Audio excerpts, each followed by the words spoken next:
Baik,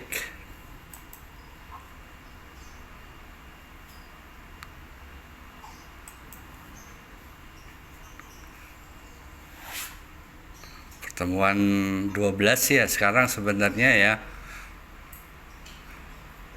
Iya, Pak. Kita sampai pertemuan 14 berarti. Tinggal 2 kali lagi.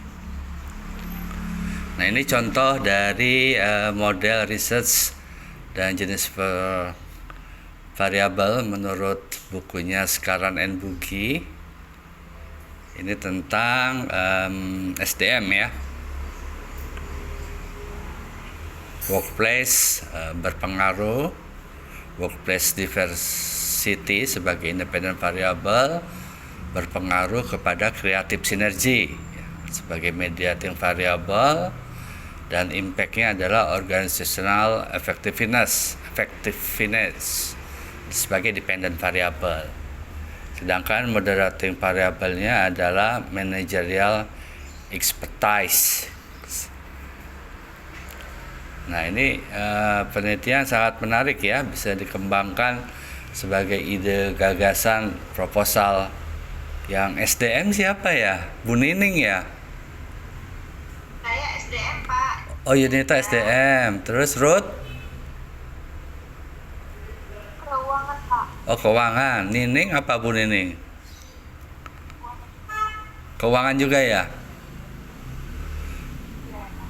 Oke, kalau keuangan berarti pakai views ya, analisisnya ya. Kalau SDM dan pemasaran analisisnya menggunakan structural equation modeling, SEM. STEM. Ya. Ini contoh model research dari bukunya Prof. Ferdinand 2014. Ini pemasaran ya, daya tarik produk, intensitas promosi berpengaruh pada minat beli, dan impactnya adalah kepada keputusan membeli.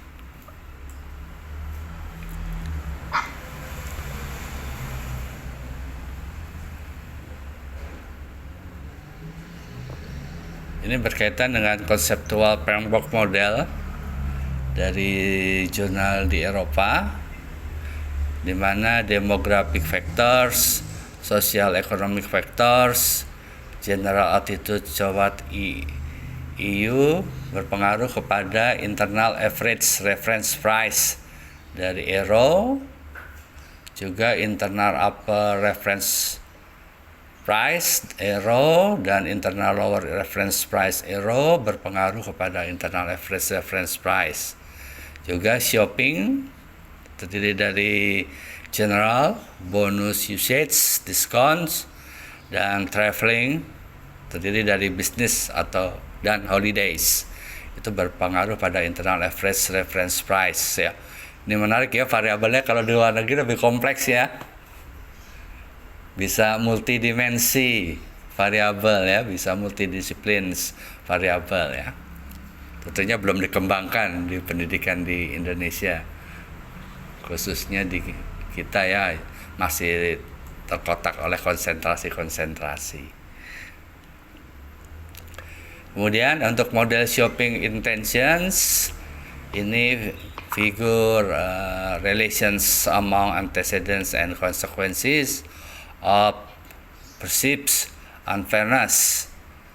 Ya, jadi ada reputation, ini tidak diteliti tapi sebagai problem moderator, inference motives, inferred relative profit berpengaruh pada perceived unfairness, dan impactnya kepada shopping intentions. Ya, ini berkaitan dengan bidang ilmu pemasaran juga. Ini untuk behavior intentions, diagrammatic view of integrated model behavior intentions. Ini price, kemudian customer value dan quality berpengaruh pada customer satisfaction dan impactnya pada behavior intentions ya. Kalau penelitian di tesis-tesis dan disertasi kebanyakan customer satisfaction impactnya kepada loyalitas ya. Ini ada variabel yang berbeda ya. dari penelitian previous research terkait. Akan menarik ini ya. Jadi bisa dikembangkan, tidak selamanya customer satisfaction berpengaruh atau berimplikasi pada customer loyalty, tapi juga kepada behavioral intentions ya. Selanjutnya model perceptions of value. Ini cukup kompleks modelnya ya. Mulai dari variable perceived quality yang berpengaruh kepada perceived acquisition value. Kemudian advertised selling price juga berpengaruh kepada perceived acquisition value dan internal reference price. Advertised reference price berpengaruh kepada internal reference price.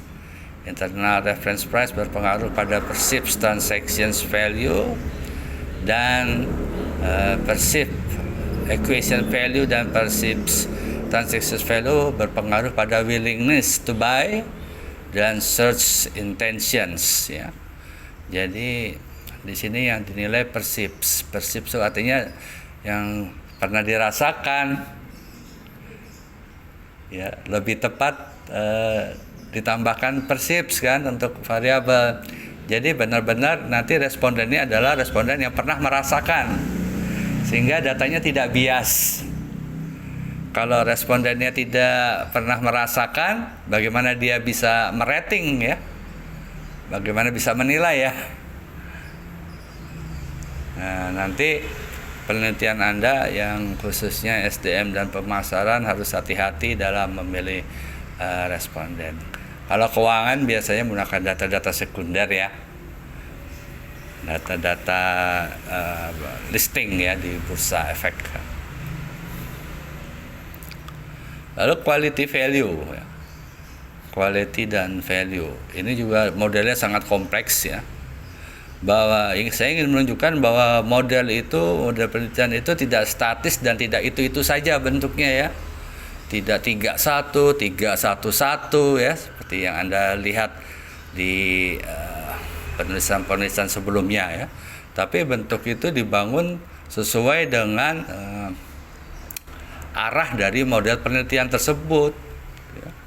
Kalau dilihat di sini kan variabelnya luar biasa sekali ya, untuk bisa attempt the value ya, bisa mencapai nilai ya, nilai-nilai yang dalam hal ini adalah price bundle value model ya. Ini sangat menarik gitu ya. Hanya saja mungkin kajian referensinya harus kuat. Ini salah satu penelitian saya di marketing 3.0 competitive advantage. Ini 8 variabel. Ini materi yang saya presentasikan di NUSS Singapura, National University Singapore, menggunakan 8 variabel ya.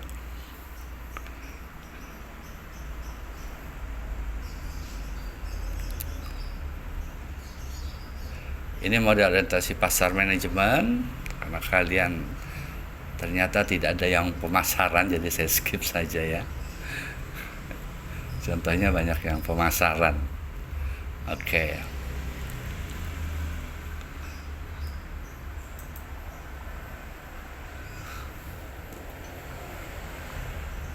Tadi yang sebelum slide ini Pak, Iya. yang sebelum slide ini bisa lihat Pak. Ini Yang pemasaran, iya. model kinerja penjualan. Iya. Ya. Nah, ini konsepnya adalah variabel eksogennya orientasi pelanggan,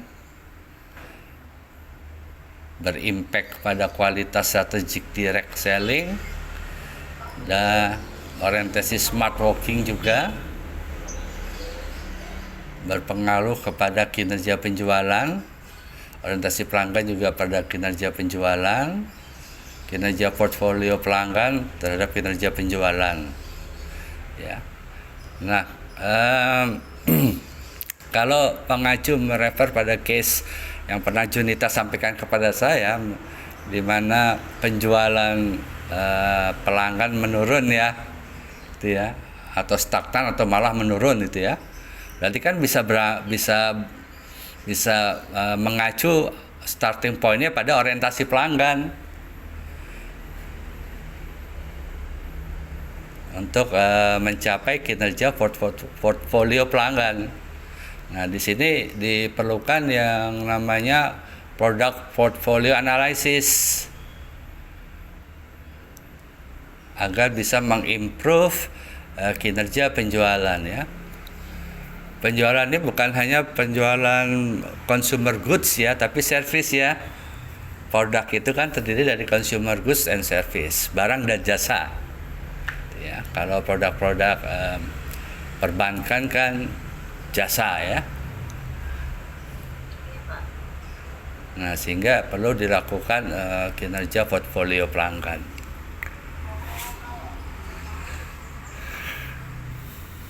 Ini model dari Prof Ferdinand 2014.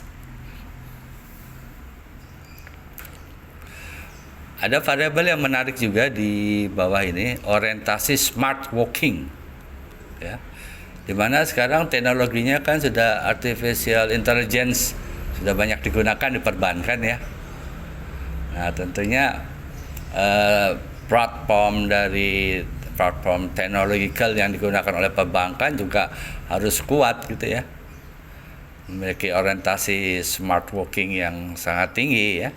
Di sini juga meningkatkan kualitas strategi direct selling ya. Nah, jadi bisa diterapkan juga nih kualitas strategi direct sellingnya ya. Kalau di penelitian di jurnal-jurnal internasional itu yang efektif adalah email langsung ya. Email direct email itu masih sangat efektif dalam pemasaran.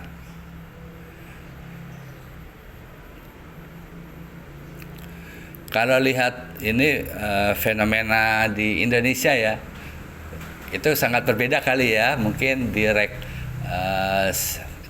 email direct itu kurang efektif mungkin, tapi kalau penelitian di luar negeri itu efektif ya. Kalau di Indonesia sekarang yang sedang tren adalah apa? Konten ya. Konten di YouTube.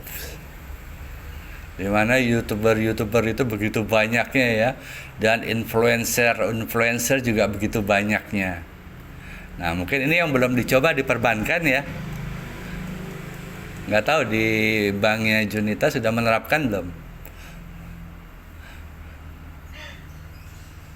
Iya. Belum ya.